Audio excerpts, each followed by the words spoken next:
వరుసగా వానలు దంచి కొట్టినా సరే గాని సగం దడిచి సగం మారిన కట్టెలతోని వంట చేసుకుంది నాయముంది. ఏ ఊకో అమ్మ మస్తు మాట్లాడతావు. కట్టెల పొయ్యి మీద షాయి పెట్టేసరికి కళ్ళు మండి పొగ పానం కింద మీద అవుతుంది, ఆగమవుతాం. మంచిగా గ్యాస్ పొయ్యి మీద వండుకునేటందుకు ఏం బాధ అవుతుంది అంటారేమో. ఇగో ఇసొంటి చూస్తే సిలిండర్లు వాడుతందుకు కూడా గుండెలు గుటగుటమంటాయి.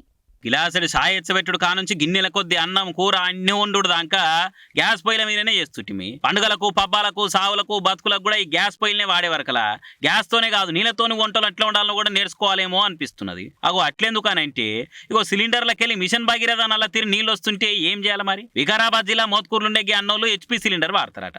ఇక వాళ్ళ ఇంటి పొద్దుగాలేసి వంటలు వండి పోరగాలను బడికి పంపాలి కదా అని సాయ పెడదామని చూస్తే పొయ్యి అయిపోయిందట.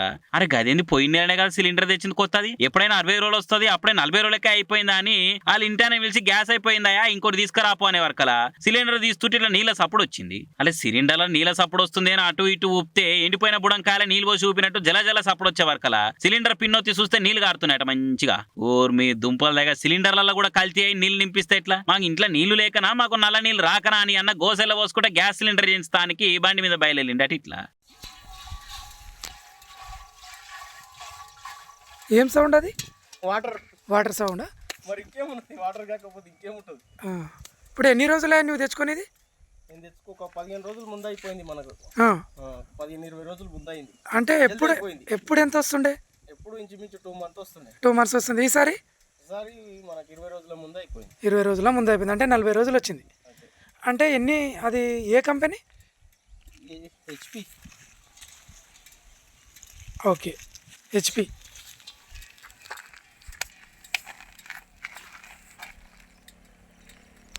అనుకున్నావన్నా జనరల్గా?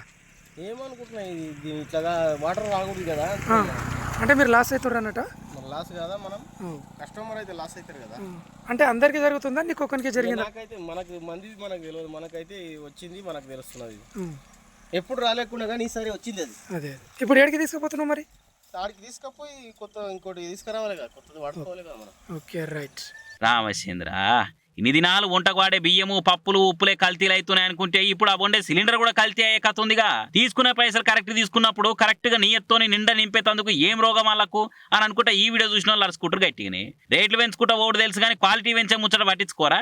అడిగితే వానకాలం కాబట్టి నీళ్లు పోయినాయి కావచ్చు అని రొటీన్ జవాబు చెప్పి టాటా అంటారు. ఎటుకూడి పైసలు పెట్టుకున్న కామన్ పబ్లికే కదా లాస్ అయ్యేది అనుకుంటా ఇంకొందరు గులగా పట్టిరుగా. ఎందుకైనా మంచిది మీ ఇంట్లో సిలిండర్ కూడా జల్దీ అయిపోయి ఊపితే సప్పుడు వస్తే జర గ్యాస్ ఏజెన్సీలను గట్టిగానే అడుగురు ఏమంటున్నాం. దొంగతనాల గురించి చెప్పుకున్నాం, సినిమాలలో చూసినాం. కానీ గిసోంటి హై క్లాస్ లెవెల్లో పగడ్బందీగా ప్లాన్ చేసి పగటీలు వీళ్ళు చేసిన దొంగతనం అయితే ఏడ చూడాలి. ఎవరన్నారా చీరలు కట్టుకుంటే దోసుకపోతందుకు రాదని? గిల్లని చూడురి, చీరలు వాడే చీరలు లూటీ చేసిర్రు. సమజ్ కాలేదు కదా? అయితే ఇది చూడురో పారి.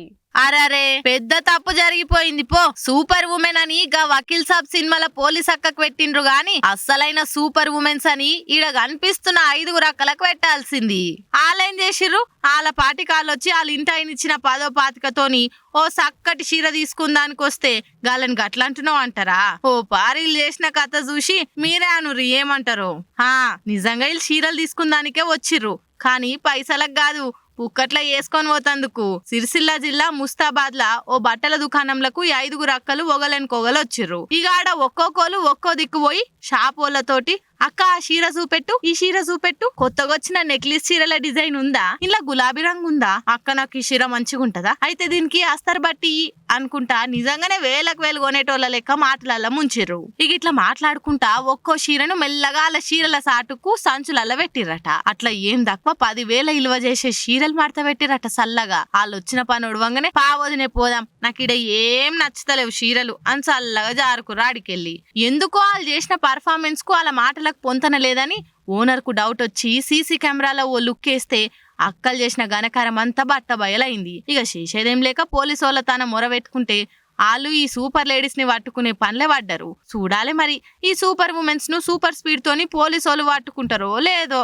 మా షాప్ లోకి బట్టలు కొంటామని చెప్పి ఫస్ట్ ఒక 2, తర్వాత ఒక 3, 5 ఆడోళ్ళు రావడం జరిగింది. నేను పని మీద బయటకు వెళ్ళడం జరిగింది. అప్పుడే మా అమ్మ మా అక్క ఇద్దరు, మా అమ్మని మా అక్కకి ఇద్దరిని తువ్వాలలు జాకెట్లు కావాలని చెప్పి ఇక్కడే కౌంటర్ దగ్గర ఆపేసి ఒక 3, 4 ఆడోళ్ళు లోపలికి వెళ్ళి అక్కడ మా చీరలు చూస్తామని చూసుకుంటూ ఒకరి తర్వాత ఒకరు దొంగతనం చేయడం జరిగింది. అట్టి చీరలు వాళ్ళు చీరలు కాబట్టి లోపల పెట్టుకోవడం జరిగింది.